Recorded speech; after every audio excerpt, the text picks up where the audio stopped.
Song for the Imps. How about a song for the Imps? There we go then.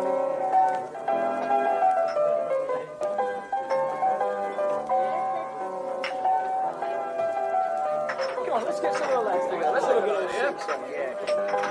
Okay, you're on. Go on, fellas. Get around the piano. Let's have a good go. Come on, then. You ready? Come on, you lot. Go on, then. Oh, 'tis our delight for the red and white. The Imps are here to stay. Oh, 'tis our delight for the red and white. The Imps are here to stay. Lincoln City are the team, the Reds is their name. Stinsel Bank is their home ground and football is their game.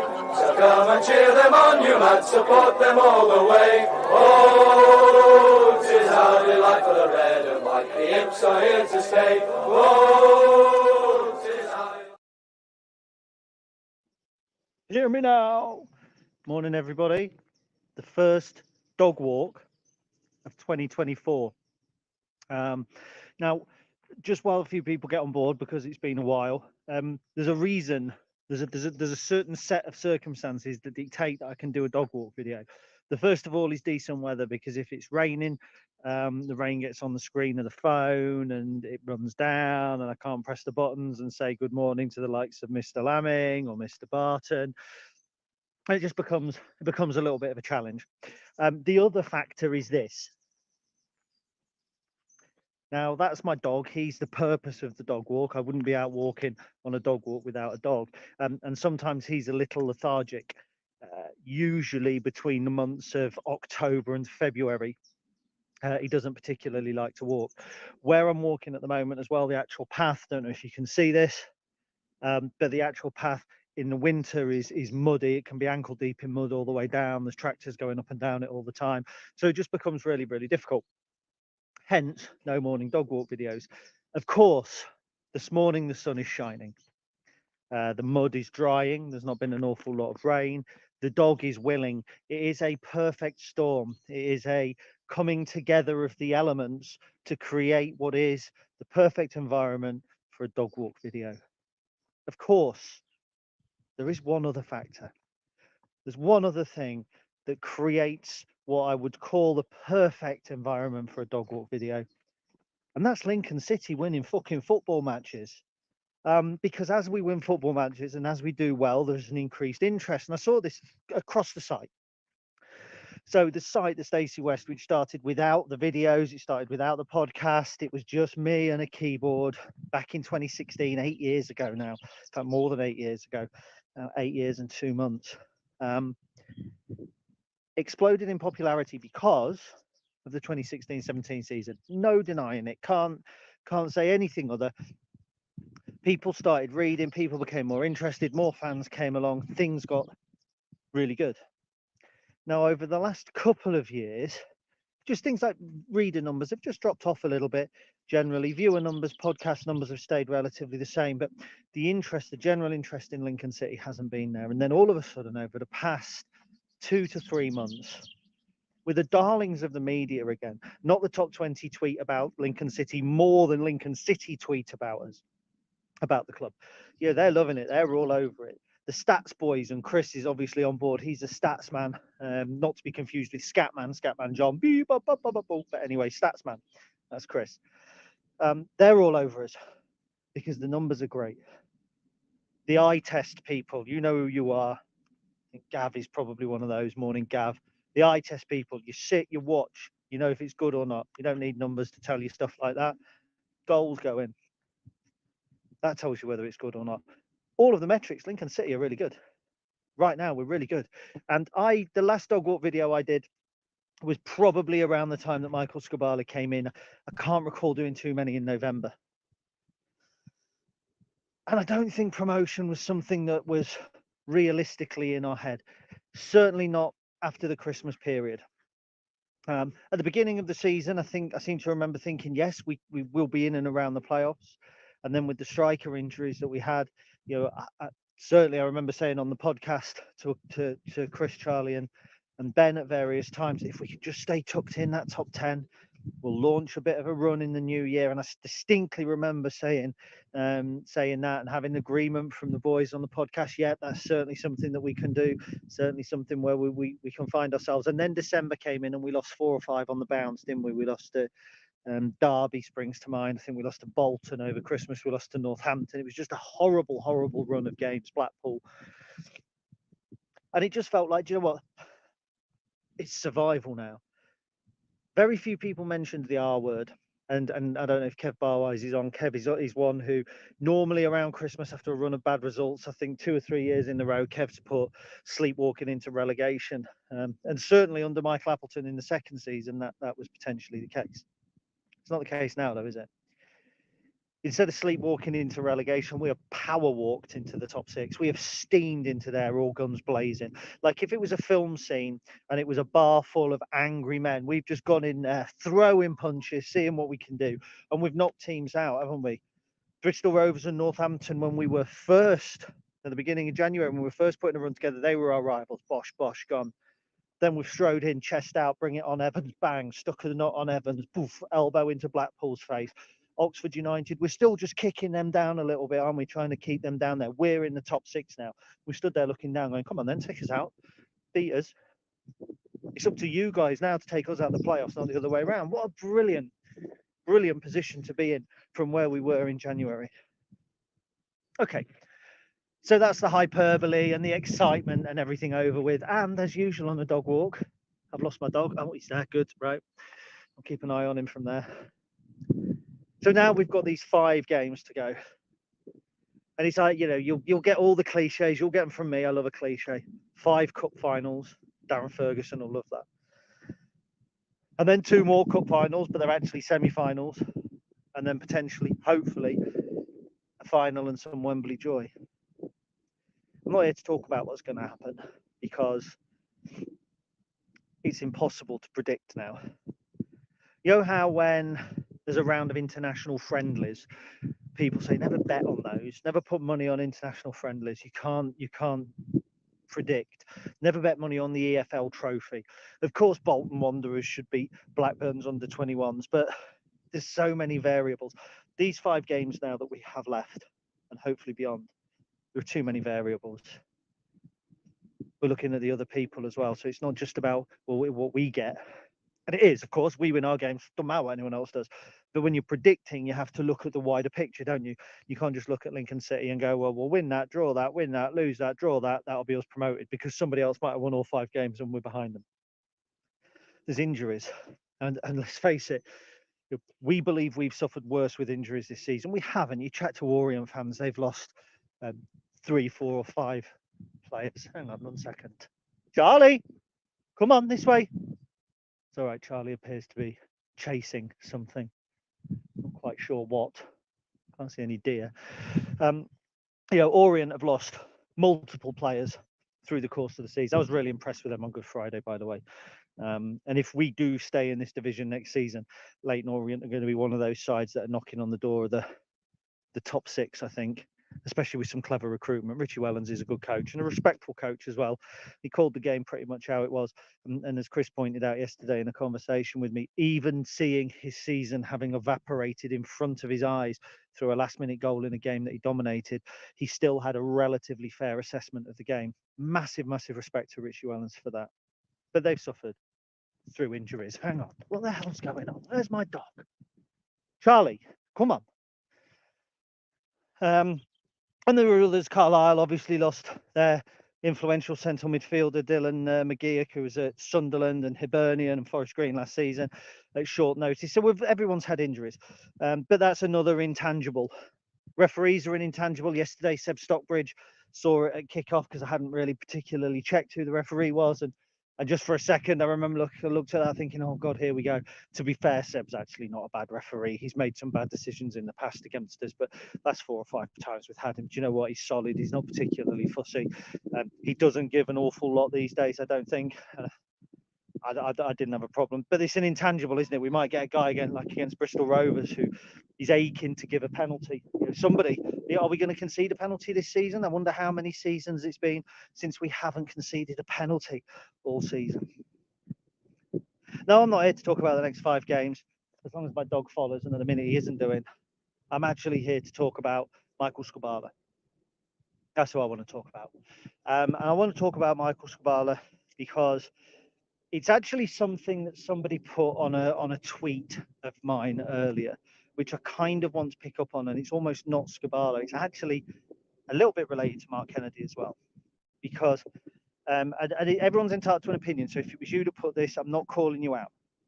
Somebody put Mark Kennedy has blood on his hands for how boring we were, something along that lines, during the first half of the season, with more or less the same attacking players.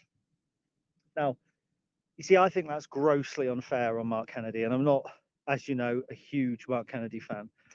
But actually, the foundations of what we have right now were put in place by Michael Appleton. But Mark Kennedy gave us a real defensive stability, and that's one of the pillars of success for a football team. And there are three pillars of success, in my opinion. I'm going to have to go back. This could be a shorter video than I thought. Just for the record, that's my dog all the way in the distance, stood waiting for me because he's had enough. So there are three pillars for a football team to be successful. You could argue for, Chris will certainly argue for, because he'll say goalkeeper. But you've got to have solid defence and not concede goals. You've got to be able to dominate possession in midfield, and you've got to be able to put chances away. Outfield, they're the three pillars. It sounds obvious, but they are. Mark Kennedy gave us one of those pillars, solid defence. Yeah, we keep talking about Lucas Jensen and clean sheets. Carl Rushworth kept 19 clean sheets in the league last season, in Mark Kennedy's full season in charge. So we were doing something right defensively last season. Now, Mark Kennedy didn't have Ben House fit for most of the early part of the season. He didn't have Joe Taylor. He didn't have Freddie Draper. So whilst I will happily talk about all the positives that Michael Skubala has brought, Mark Kennedy doesn't have blood on his hands. This team still has his fingerprints on it. And whilst I will criticise certain elements of Mark Kennedy's time in charge of Lincoln City, I'm not bringing into question his coaching ability or what he has brought to the group of players that we currently have. Pure and simple. But Skubala has finished it. Now, I'm not sure I can pinpoint a manager who has come in and had the sort of success that Michael Skubala has had in the short time he's been here in terms of winning games. You could look at John Schofield, maybe with John Dean at the beginning of that season. Certainly a shout for it, and the October that year was very much like what we've just had. Michael Appleton, possibly not, because he had a bad time before COVID.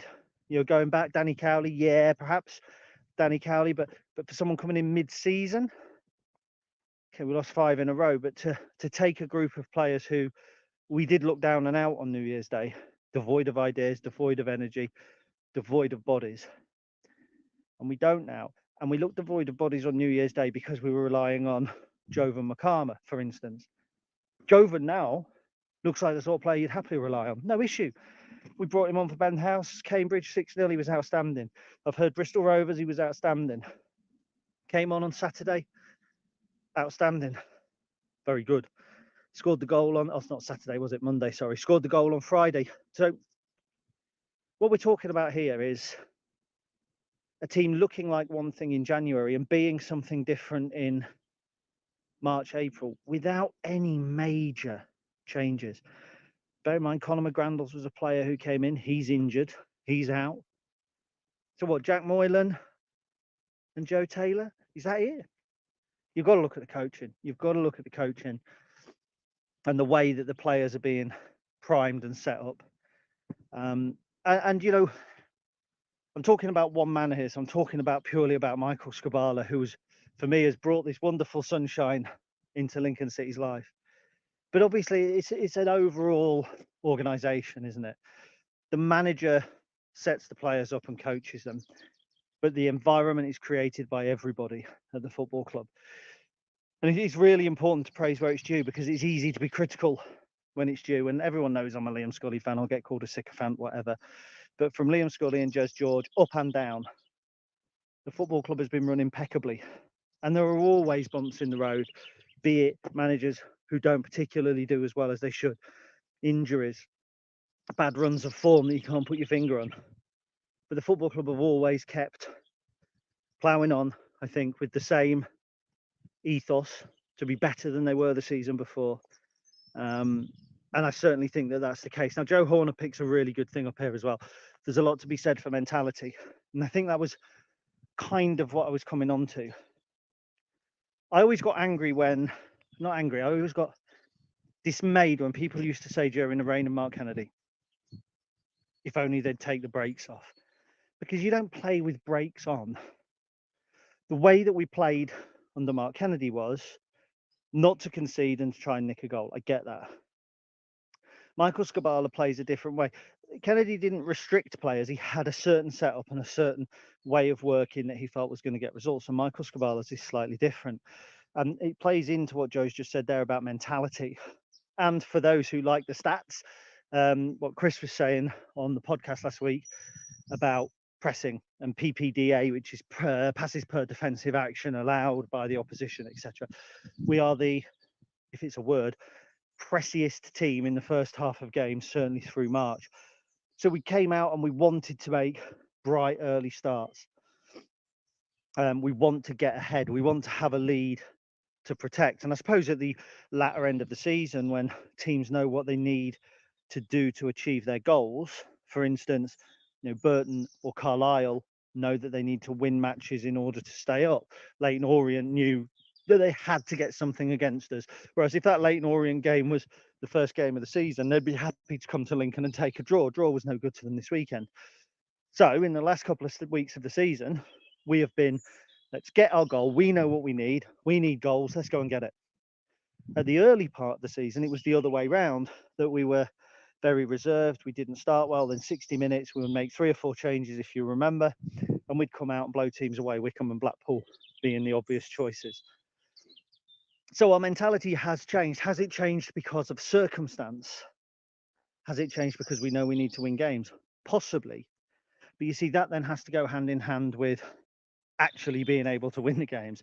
It's all well and good saying, let's get at them early, let's try and get early goals, let's get out there, let's press, let's do this, let's do that.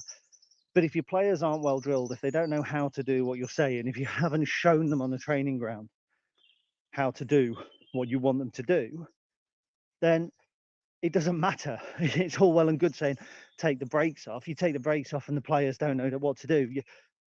Do you know what? It's no good. Slamming the brakes on a car as you go into a corner is great because it slows you down to a corner. Taking the brakes off when you're parked on the hill doesn't work. Same sort of thing. But we take the brakes off in the first half of games, in the first 15, 20 minutes of some games, and then we go at it hard in others. Easter's been a little bit different, hasn't it? Certainly Leyton Orient, we didn't have a chance to. They flooded the midfield, knocked out one of those pillars I was talking about earlier. We had to fight and find a way to get back into the game. Once again, good coaching, good management that we did that. Okay, we got a little stroke of luck, I think, didn't we, at the end with Makama's goal. But again, it's players playing with confidence. It's that mentality. We said it a million times, but people have all said it a million times, I'm sure. Jovan Makama in September or October doesn't do what he did against Leyton Orient. He's playing with purpose. He's playing with direction. He's playing with belief. And I think that's the case with all of the players. Jordan Wright came in on Saturday, not having played in the league since we drew 0-0 with Barnsley at Sincilbank after Carl Rushworth was sent off against Port Vale. Remember that? So a year ago. He hasn't played for Lincoln since November.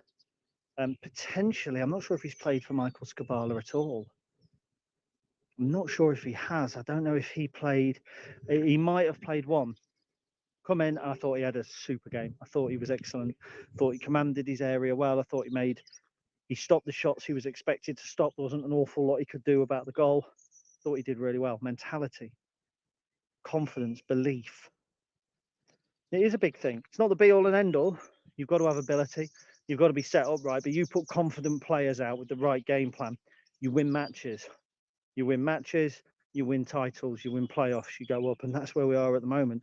I'm afraid, honest truth, I'm afraid, because I never believed we were going to do anything. And I'm now afraid that we won't. I don't believe that we won't. I'm afraid that we won't. I feel something. Last season, my mate Matt, and he's probably not watching, he's out doing real work. We went to watch Sheffield Wednesday. It might have been beginning of April. We're not going down, we're not going up. That was the song. We love it. We're here for the crack, we're here for the day out. But that's not football, is it? You want to be going down or going up. You want to be involved in something. You want to be going up, ideally, of course, not going down. But you want to feel, and that's what I feel now. I feel 5 games from the end of the season. I feel the fear of not achieving, whereas I've never felt the potential for achieving until the last couple of games, and it's crazy. Go back to that coaching that I was talking about. We're all talking about Michael Skubala, and rightly so. Skubala's all over the news. He's the darling of social media at the moment. People praising him. And by the way, let's just have a quick squeeze around here. A quick think about the managers that we were being linked with. Des Buckingham, one of the head coaches we were being linked with when Skubala was appointed, has taken Oxford from something like 3rd. Charlie, come on, under there. Taking them from something like 3rd now to 7th. Danny Cowley, love Danny. I'm not being critical of Danny, but Colchester are in the bottom 2 in League 1 and League 2 rather, and are not looking like they're in a particularly good position with teams Forest Green and Sutton both winning 3-0. Ian Foster, heavily linked with Lincoln twice now, sacked at Plymouth after being appointed after Michael Skubala. Amazing, isn't it, how quickly things can turn. So we talk about Michael Skubala, we talk about him being the darling of the neutrals, the stats sites. People love a good story, don't they? Futsal, come on in, boy. Leeds fans will be keeping an eye on him. We want him. It's all about Michael Skubala, and he wouldn't play into that. He doesn't play into that. I think he gets on with his job. Huge amount of respect for him for that.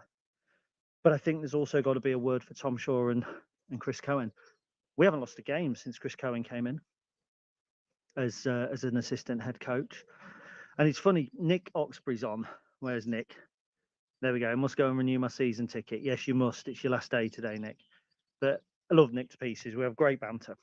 And around Christmas, I remember him messaging me saying he wasn't sure Skubala was the best man for the job. We desperately needed that kind of head coach. And I was always led to believe that there was a potential for us to bring in a new member of staff once Michael Skubala had assessed what was needed. So my understanding was he came into the club, he was going to take a month or two to do an overview of the club and then find out where he needed the extra member of staff. Because bear in mind, when Mark Kennedy went, Danny Butterfield went, when Michael Skubala came in, he didn't bring anybody in with him initially. So there was always that space. There was always that position for somebody to come in. And Nick was kind of keen, I think, on New Year's Day after the Blackpool game, said we need this person in quite quickly. He's come in, Chris Cohen, and he's been superb on the training field, from what I understand. You know, he's a really knowledgeable individual. I think he's managed, or he's coached rather, in the Premier League, in the Championship. He was involved in the run up with Luton. So 1 minute, I'm doing a video.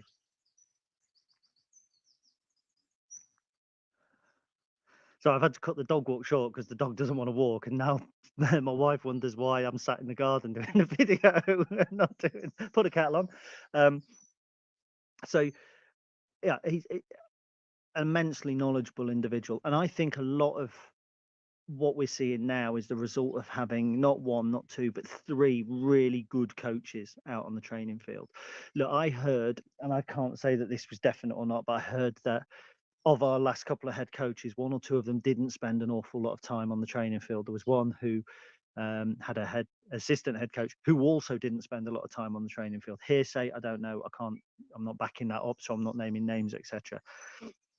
My understanding is all 3, Michael Skubala, Chris Cohen, and Tom Shaw, are active out on that training field. The days of having a football manager are dying. They are. Coaches coaching, that's where it's at. Football's becoming a science, like it or not like it. It's stats driven, it's data driven. Things are, even decisions about who you're buying are based on data. Look at Brentford, they've done it superbly, buying based on XG, praising managers based on XG. XG is not a stat, bear in mind, I'm not getting into that argument. And that's what we've got now. I firmly believe that if we can keep hold of Michael Skubala for a couple of seasons, I firmly believe that this season or not, we'll end up in the Championship. I think that this season has proven that we are an established side at this level. I mean, the last season was consolidation, and it was a good finish. Let's be honest. We flirted with the lower half of the table. We weren't all that great at times, but it was a good, solid finish.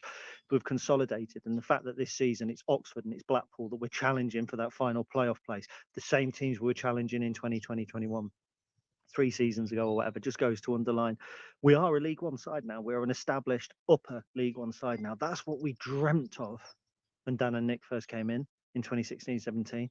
One day we might be League One. And here we are on the cusp of the Championship, and decisions made at board level, at director of football level, in terms of players and in terms of head coaches coming in, have been impeccable. I remember I got the phone call an hour or two before we appointed Michael Skubala from the club, just to say, look, this is what we're going to do. If you want to prep, it's embargo, can't say anything, all that sort of stuff. I remember him saying, there's no fanfare. So the caller basically goes, right, so at 4:00 tonight, we're going to announce Michael Skubala as our head coach. And I remember I was convinced it was going to be Ian Foster or Des Buckingham, absolutely convinced from all the little clues and things that had come out. I knew who Michael Skubala was, probably one of the few, and that's not blowing my own trumpet, it's just because I did an article and literally scoured everybody that we could have, and I'd put him on a list at 10. And I remember thinking, it's kind of come out of left field a little bit, that. I mean, he's coached a little bit at Leeds, but he's mainly under 21s, not done a senior team. And I remember that kind of initial nervousness. And then I thought, do you know what? Mark Kennedy at the time was the right appointment, whether it panned out right or not. Michael Appleton was the right appointment. They were the right appointment for what we wanted to do. They were here, I think, to help attract young players, having been young players from big clubs before, and having a reputation for working with younger players. I think Michael Skubala was a little bit different. I think the remit in bringing Michael Skubala in was, we've got a really good squad here that we have spent some money on. Ethan Arahan, Ethan Hamilton, for instance, Ben House. We need to get the best out of what we have. Who's going to be best for that? And I think that was partly why Michael Skubala came in. People think it was a risk. Leeds fans will tell you it wasn't, but people think it was a risk. The last 15 games, I think, have gone some way to underline that it wasn't. Bear in mind, 15 games is a third of a season. Over a third of a season, we have shown not promotion form, we've shown title-winning form. Our form over the last 15 games matches Portsmouth, who are going to win the title. That's how good we've been for a third of the season. It's not a little run. Like sometimes you can get carried away. You've won 5 games. Oh, this is such a good Lincoln team. This is a third of a season. It's 33.3% of an entire campaign.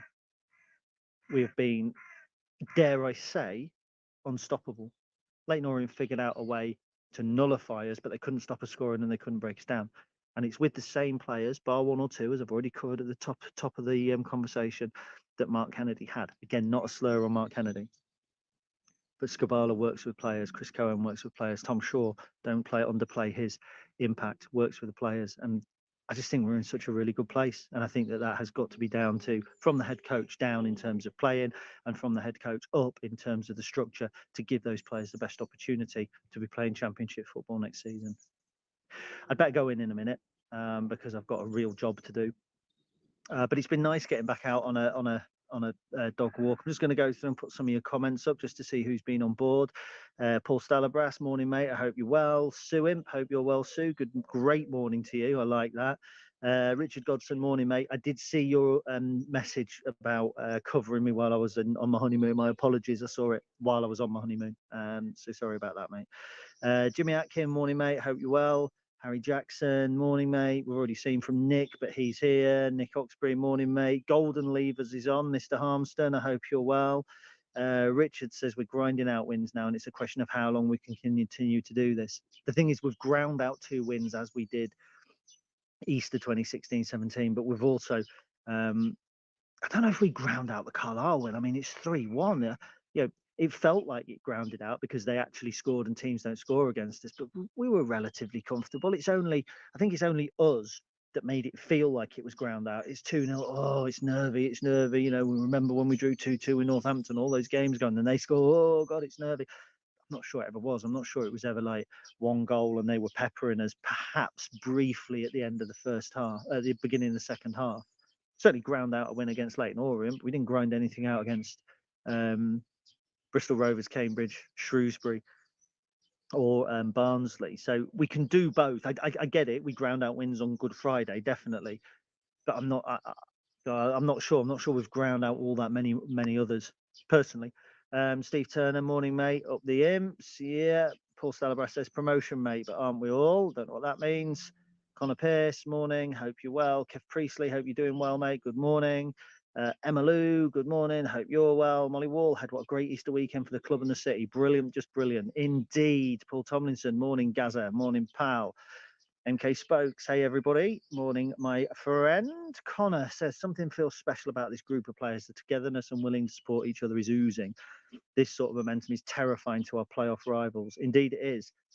Relatively same group of players that people said there was no cohesion after we lost 1-0 against Burton. Interesting that. Walter says 5-1-0s will do for him. Absolutely. Steve Barton has a question. Do you think Leeds still have an interest in Skubala in the plan for him to go back there? I would say they'll definitely be monitoring him. A plan to go back? I'm not sure. Every club, I think, has a succession plan. They have a list of managers which they are likely to go to or they would like to speak to.